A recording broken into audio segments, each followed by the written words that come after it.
जब तक अहंकार नहीं मिटेगा, जब तक मोह नहीं मिटेगा, तब तक भगवान आपके बंधन में कभी बंध नहीं सकते। इसलिए दो चीजें, मैं और मोर तोर तय माया, यही माया है ईश्वर की, मैं और मेरा, मैं और मेरा। मैं मतलब एटीट्यूड, अहंकार, ईगो, दर्प, घमंड, कुछ भी कहो, अहंकार, अहंकार। आप लोग अहंकार करते हैं कि नहीं? आज लोगों को बड़ा अहंकार रहता नहीं यार, जरा कुछ पैसा कमा लें, जरा दो नाम, थोड़ा सा पैसा कमा लें, जरा घर बना लें, गाड़ी खरीद लें, तो फिर आदमी सीधे नहीं चलता, ऐसे चलता अकड़ के। साहमत साह बन गया है? क्यों मैया? जरा सा धन कमा ले कोई तो घमंड समाता नहीं है। आज जिनके पास बड़ी बड़ी गाड़ियां हैं, अच्छा घर है, अच्छी कमाई है, वो सीधे नहीं चलते साहब, धन का घमंड लेकर चलते हैं।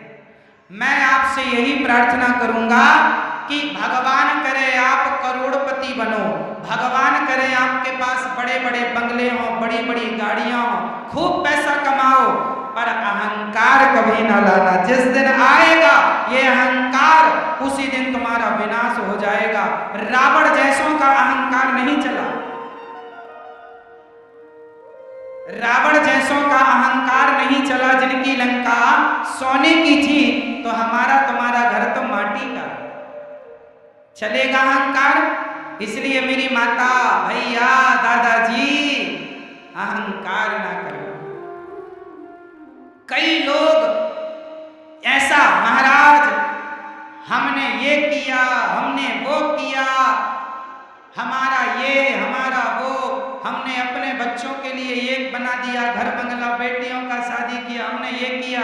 अच्छा ये बताओ, एक सज्जन हमसे बोले, महाराज जी हमने अपना सारा काम किया, बेटियों का विवाह किया, बेटों का विवाह किया, हम ना होते तो ये कुछ ना होते। हमने कहा सच्ची बताओ, यदि तुम मर जाते तो क्या तुम्हारी बेटियां आज तक कुंवारी बैठी रहती? यदि आप अपने बेटी और अपने बेटे का विवाह ना करते तो क्या आज तक आपकी बेटी कुंवारी बैठी रहती? अरे भाई क्यों घमंड करते हो कि तुमने किया, हमने किया? सबके पालनहार भगवान है। तुम कुछ ना करो तो भी परमात्मा की कृपा से कोई भूखा नहीं मरेगा। भगवान सबके पालनहार है, सबको वो खिला रहे हैं। तुम किसी को, कितनों को खिलाते हो? तुम 2 लोगों का, 4 लोगों का, 10 लोगों का पेट भरते हो तो इतना घमंड करते हो, और परमात्मा तो पूरी दुनिया, चींटी से लेकर हाथी तक के पेट भर रहे हैं। भगवान अजगर करे न चाकरी, पंछी करे न काम, दास मलूका कह गए सबके दाता, सबके पालनहार भगवान है। और तुम 2-4 लोगों का पेट भर लेते हो तो बड़ा घमंड करते हो, मैंने ये किया, मैंने वो किया। तुम्हारे बिना भी ये संसार था, तुम्हारे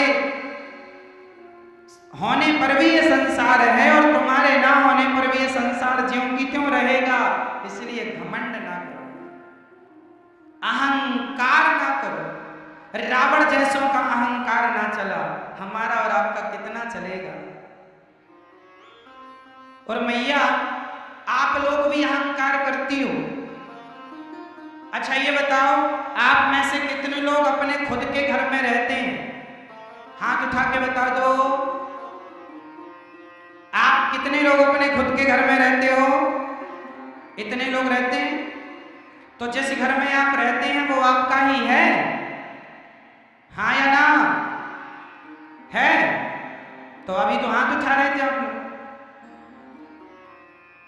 जिस घर में हम रहते हैं उस घर में आप रहो, पर ये सोचकर नहीं कि ये घर मेरा है, ये सोच के रहो कि प्रभु ये घर आपका है और हम तो आपके किराएदार हैं। हम तो विधाता के, हम तो भगवान श्रीमन्नारायण के कौन हैं? जोर से, घर किसका? ये बेटा बेटी तुम्हारी नहीं है, ये तो भगवान की संपत्ति है। ईश्वर ने बेटा दिया है, बेटी दी है, सब ईश्वर का है। जितने दिन के लिए दिया है रखो, जब वापस मांगेगा तो देना भी पड़ेगा। तब रोने ना लग जाना कि भगवान ने बेटा छीन लिया, बेटी छीन ली, पत्नी छीन ली, पति छीन लिया। अरे दिया उसी ने है तो लेगा भी तो वही। कुछ दिनों के लिए कुछ लोग मिले हैं, रहो आनंद से। ये सोचो कि ये बेटा ईश्वर का है, सब भगवान को सौंप दो। सब किसे सौंप दो? संपत्ति सब रघुपति के आही। सारा काम करो, फैक्ट्री चलाओ, खेती करो, पर ये ना सोचो कि ये खेत मेरा है। ये सोचो कि ये संपत्ति, खेत खलिहान ईश्वर का है, फैक्ट्री व्यापार ईश्वर का है, दुकान ईश्वर की है। हम तो उस मालिक के नौकर हैं, केवल नौकर हैं हम तो उसके। जैसे बैंक का मैनेजर सारी बैंक को संभालता है, पर बैंक का मैनेजर ये नहीं कहता कि ये बैंक मेरी है। क्यों? बैंक के मैनेजर को ये पता है, जबकि लाखों का लेना लाखों का देना ये बैंक का मैनेजर ही करता है, लेकिन वो ये नहीं कहता कि ये बैंक मेरी है। वो बैंक गवर्नमेंट की है, पर जिम्मेदारी मैनेजर की है। उसी प्रकार तुम्हारी जिम्मेदारी, तुम मैनेजर बनके अपने गृहस्थी की जिम्मेदारी निभाओ। पत्नी, पुत्र, परिवार, पैसा, ये तुम्हारी जिम्मेदारी है, निभाओ। मालिक ना बनो, मालिक तो भगवान है सबके।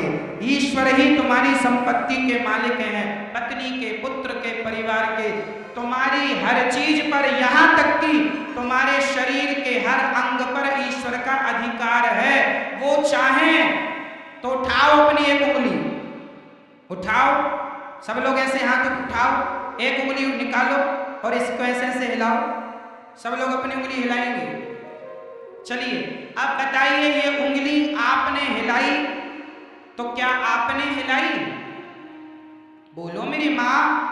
यदि ये उंगली आपने हिलाई तो जिनको पैरालिसिस हो जाता है, लकवा मार जाता है, उनकी उंगलियां कहाँ हिलती हैं? इसका अर्थ ये है कि ये उंगली भी यदि आज हिल रही है, ये हमारे बल से नहीं, भगवान के बल से, उनकी कृपा से वो चाह रहे हैं तो उंगली हिल रही है। नहीं चाहेंगे तो लोगों के अंग काम नहीं करते, डॉक्टर बीमारी नहीं ढूंढ पाते कि इनके शरीर में कैसे हो गया, पर आदमी बिस्तर से उठ नहीं पाता। किसी का हाथ काम नहीं कर रहा है, किसी का पांव काम नहीं कर रहा है, किसी की आंखें काम नहीं कर रही हैं। क्यों? इसका मतलब तुम्हारे शरीर पर तुम्हारा अधिकार नहीं। किसका है? बोलो मेरी माँ। भगवान का। इसलिए बेटा, बेटी, पत्नी, दुकान, मकान सब चलाओ, सबके बीच में रहो, शरीर के बीच में भी रहो, पर ये सोच करके ये संपत्ति सब भगवान की है, ईश्वर की है, गोविंद की है, मेरे श्रीमन नारायण की है। किसकी है? तुम्हारी है? तो बताओ तुम्हारा क्या? बताओ आपका क्या? बोलो आपका क्या? जब आपका कुछ है ही नहीं तो घमंड किस बात का था? फिर घमंड किसका था?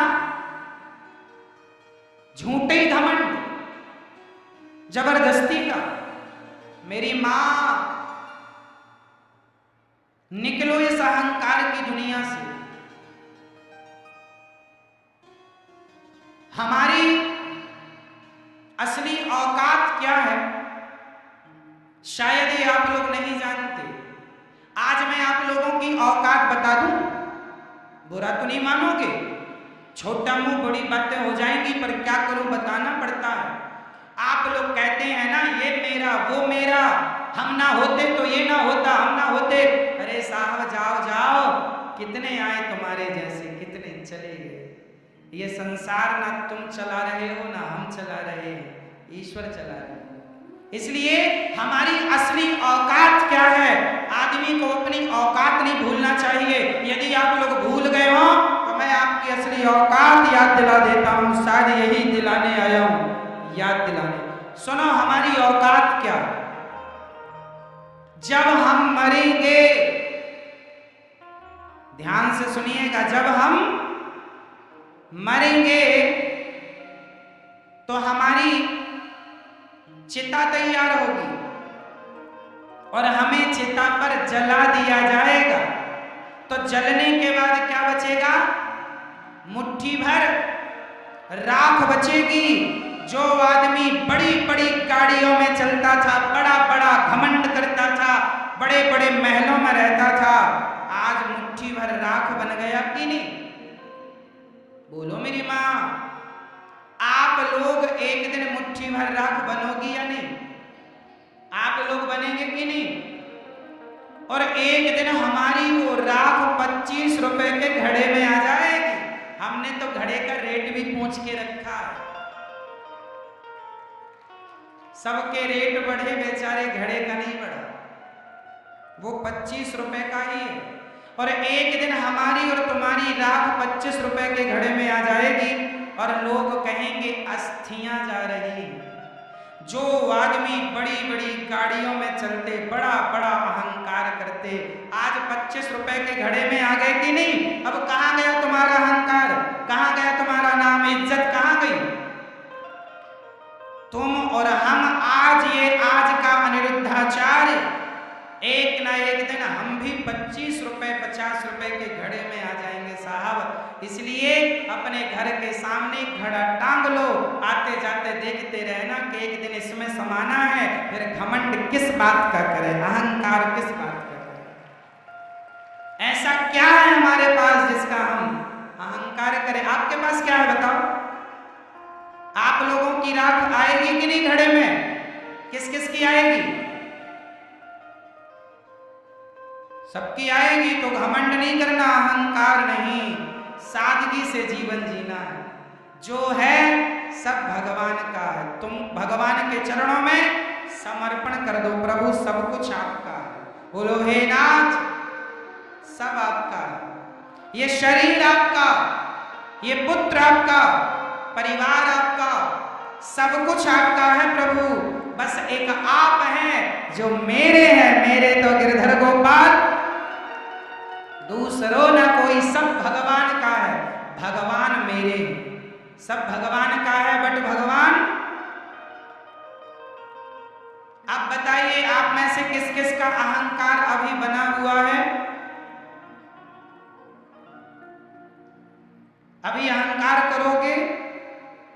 नहीं। किस किस का अहंकार आज से समाप्त हो जाएगा? कभी नहीं करेंगे? हाथ उठा के बता दो। अहंकार कभी नहीं करेंगे ना? सदा हम क्या मानेंगे कि ये सब किसका है? जितना भगवान करे आप खूब तरक्की करें, पर ये सोच के कि ये सब कुछ ईश्वर की कृपा से मिल रहा है, ये मेरी मेहनत से नहीं, ये तो भगवान की, बोलो, ये तो भगवान की कृपा से। इसलिए घमंड नहीं,